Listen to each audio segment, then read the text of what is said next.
এক হাসিনাকে বাঁচাতে গিয়েই ভারত জুড়ে এখন তোপের মুখে দেশটির কট্টর হিন্দুত্ববাদী প্রধানমন্ত্রী নরেন্দ্র মোদী। ২৪-এর গণ অভ্যুত্থানে হাসিনা চোরের মতো দেশ ছেড়ে পালিয়ে গেলে তাকে আশ্রয় দেয় তার পরম মিত্র মোদী। এরপর থেকেই বাংলাদেশের সাথে সম্পর্ক খারাপ করতে থাকে ভারতীয় দাদাবাবুরা।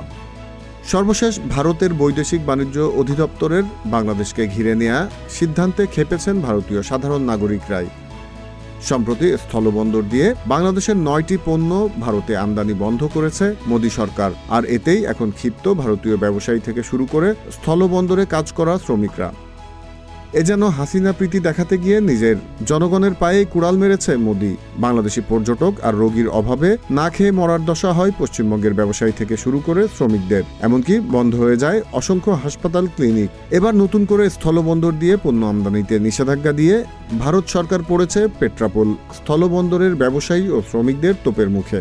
কারণ এই পথে পণ্য আমদানি বন্ধ হওয়ায় ইতিমধ্যে কাজ হারিয়েছেন হাজার হাজার শ্রমিক। রীতিমতো মাথায় হাত পাটজাত এসব পণ্যের ব্যবসায়ীদের। শত শত কোটি টাকা লোকসানের মুখে তারা। তাই তো মোদীর মতো প্রধানমন্ত্রী যে দেশের, সে দেশের জনগণের কি আর শত্রুর প্রয়োজন হয়, এই বলে ক্ষোভ ঝাড়ছেন ভারতীয়রা। Z news, Dhaka.